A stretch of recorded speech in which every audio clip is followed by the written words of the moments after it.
मैं अंतराज प्रजापत उच्च माध्यमिक आदर्श विद्या मंदिर विवेकानंदपुरम सवाई माधोपुर में कक्षा 7 विषय विज्ञान विषय के बारे में चर्चा करने जा रहा हूँ, जिसमें पाठ नंबर 12 विद्युत तथा परिपथ के बारे में अपन अध्ययन कर रहे हैं। तो विद्युत तथा परिपथ क्या होता है?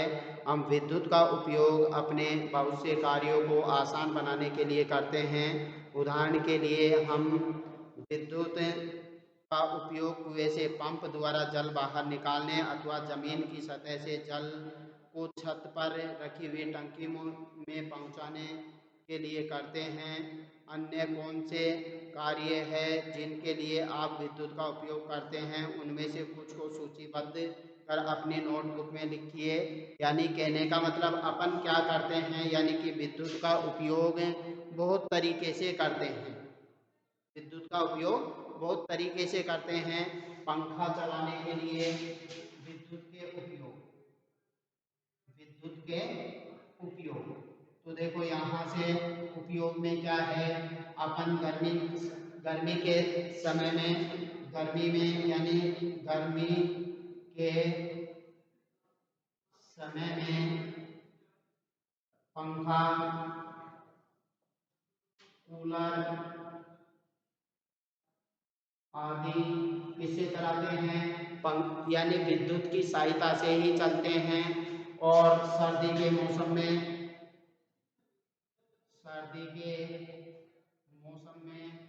गीजर पानी गर्म करने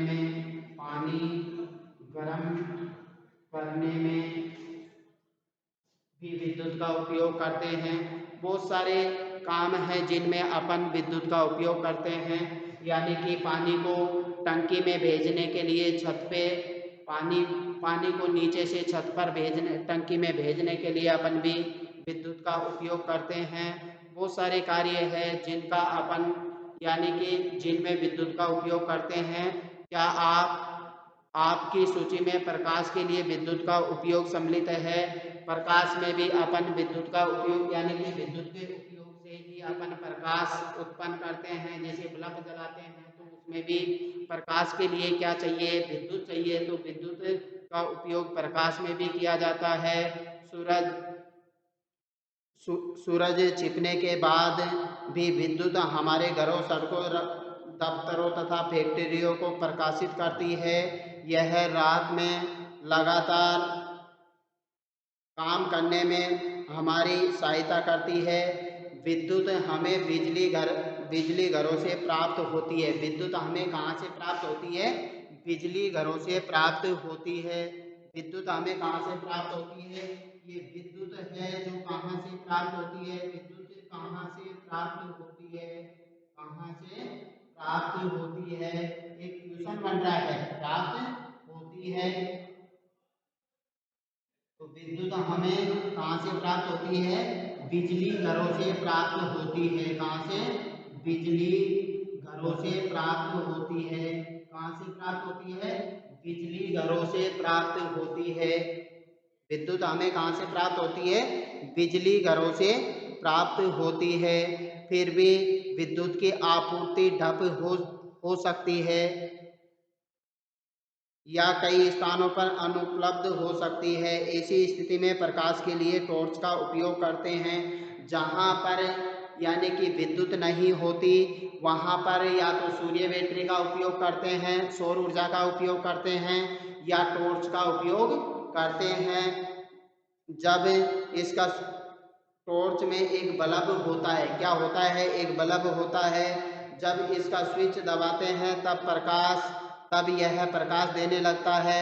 टॉर्च को विद्युत कहाँ से मिलती है? यानी कि टॉर्च में भी क्या होती है? एक विद्युत ऊर्जा होती है। सौर ऊर्जा में भी ही क्या है? ऊर्जा होती है। तो ऐसे बल्ब को जलाने के लिए ऊर्जा की आवश्यकता होती है। तो यह होती है विद्युत ऊर्जा। अब यानी टॉर्च में विद्युत कहाँ से मिलती है? तो अपन विद्युत सेल के बारे में पढ़ते हैं। किसके बारे में? विद्युत सेल एक उपकरण है। देखिए, विद्युत सेल के बारे में पढ़ते हैं। टॉर्च के बल्ब को विद्युत सेल से मिलती है। टॉर्च के बल्ब को विद्युत सेल से मिलती है। किससे मिलती है? सेल से। विद्युत सेल का उपयोग विद्युत स्रोत के रूप में अलार्म घड़ी, कलाई घड़ी, रेडियो, कैमरा तथा अन्य युक्तियों में उपयोग किया जाता है। यानी कि सेलों का बहुत सारे उपकरणों में कैमरा है, रेडियो है, कलाई की घड़ी है, घड़ी अलार्म घड़ी है, सब में सेल का उपयोग किया जाता है। क्या अन्य युक्तियों में भी किया जाता है? क्या आपने कभी विद्युत सेलों को ध्यानपूर्वक देखा है? तो क्या आपने कभी कभी विद्युत सेलों को ध्यानपूर्वक देखा है? आपने ये देखा होगा कि उसके एक और धातु की टोपी लगी हुई होती है। यानी कि एक तरफ तो धातु की टोपी लगी हुई होती है तथा दूसरी ओर धातु की डिस्क यानी चक्रिका होती है। क्या आपने विद्युत सेल के ऊपर एक धन चिन्ह तथा एक ऋण चिन्ह देखा है? विद्युत सेल में धातु की टोपी धनात्मक सिरा तथा धातु की डिस्क ऋणात्मक सिरा होती है, कहलाती है। यानी कि आपका विद्युत सेल ऐसे की ऐसे यूं होता है। ये आपका विद्युत सेल ऐसे यूं बना हुआ होता है। इसके अंदर ये ऐसे की ऐसे एक धातु की क्या होती है? ये ऊपर टोपी होती है। तो ये आपका धनात्मक का कार्य करती है। किसका? एक धन चिन्ह द्वारा दर्शाया जाता है। तो ये टोपी धनात्मक सिरा तथा धातु की डिस्क नीचे वाले सिरे में डिस्क होती है। ये ऋणात्मक सिरा होती है। कौन सा होती है? ऋणात्मक सिरा होती है। यानी कि सेल में एक एनोड या कैथोड यानी कि एक टोपी लगी हुई होती है। तो यह क्या होती है? देखो, इस पर एक सिरा तो आपका धनात्मक होता है, यानी ऊपर एक टोपी लगी हुई होती है। तो ये धातु सेल में टोपी धनात्मक सिरा तथा धातु की डिस्क ऋणात्मक सिरा कहलाती है। विद्युत सेलों में दो सिरे होते हैं। विद्युत सेलों में कितने सिरे होते हैं? दो सिरे होते हैं, जिनमें एक धनात्मक टर्मिनल तथा दूसरा ऋणात्मक सिरा होता है। एक तो धनात्मक सिरा होता है यानी कि धातु के सेल में, यानी कि एक सेल में विद्युत सेलों में कितने सिरे होते हैं? दो सिरे होते हैं। कितने सिरे होते हैं? सिरे दो होते हैं। कितने सिरे? दो होते हैं, जिनमें एक तो धनात्मक सिरा और एक ऋणात्मक सिरा होता है। एक तो धनात्मक सिरा होता है और एक ऋणात्मक सिरा होता है।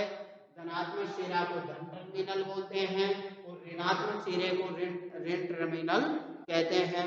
विद्युत सेलों में संचित रासायनिक पदार्थों से सेल विद्युत उत्पन्न करता है। यानी कि विद्युत सेलों में संचित रासायनिक ऊर्जा के कारण ही विद्युत सेल विद्युत उत्पन्न करते हैं। यानी कि रासायनिक ऊर्जा के द्वारा ही क्या करते हैं?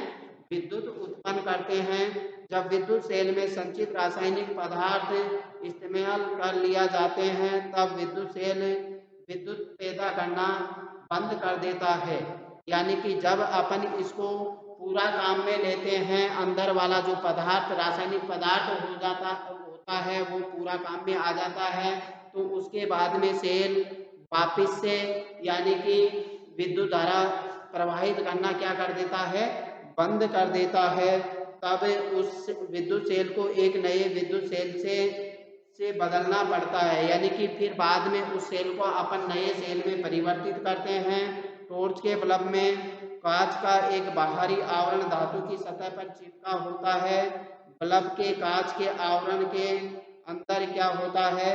तो क्रियाकलाप देखो, पहला क्या कह रहा है? इसको अपन एक टॉर्च लीजिए। क्या लेते हैं? एक टॉर्च लेते हैं। उसके बल्ब के भीतर देखिए, आप अपने अध्यापक की सहायता से इस बल्ब को टॉर्च से बाहर भी निकाल सकते हैं। आप क्या देखते हैं? क्या आप कांच के बल्ब के मध्य एक पतला तार देखते हैं? क्या देखते हैं? एक पतला तार देखते हैं। जब टॉर्च का स्विच दबाते हैं तथा देखिए कि बल्ब का कौन सा भाग दीप्त होता है। यानी कि अपन जब स्विच जलाते हैं, यानी कि आपके टॉर्च ऐसे यूं होती है, तो इसका अपन यहाँ पर एक स्विच पाया जाता है। इस पे एक स्विच होता है, तो इसको अपन जैसे ही दबाते हैं तो इसके अंदर एक बल्ब लगा हुआ होता है। तो ये बल्ब अपन जैसे ही स्विच को दबाते हैं तो बल्ब आपका जलने लगता है। क्या होता है? बल्ब दीप्त हो जाता है। दीप्त का मतलब जलने लगता है। प्रकाश उत्सर्जित करने वाले पतले तार को बल्ब का तंतु कहते हैं। यानी तंतु प्रकाश उत्सर्जित करने वाले पतले तार को बल्ब का तंतु कहते हैं। बल्ब का तंतु क्या होता है? जो जलता है वो क्या कहलाता है? बल्ब का तंतु कहलाता है। यह तंतु दो मोटे तारों के बीच लगा हुआ होता है। चित्र में दर्शाए अनुसार ये मोटे तार यानी कि अपन को तंतु दिखा रखा है। यानी कि सेल में उसमें टॉर्च के अंदर, बल्ब के अंदर ऐसे के ऐसे दो तार होते हैं और उनके अंदर ऐसे के ऐसे यूं एक तार होता है। तो क्या कह रहा है? देखो, ये मोटे तार तंतु को आधार प्रदान करते हैं। ये मोटे तार क्या होते हैं? ये दोनों मोटे तार क्या करते हैं? बल्ब को आधार प्रदान करते हैं। क्या प्रदान करते हैं? आधार प्रदान करते हैं।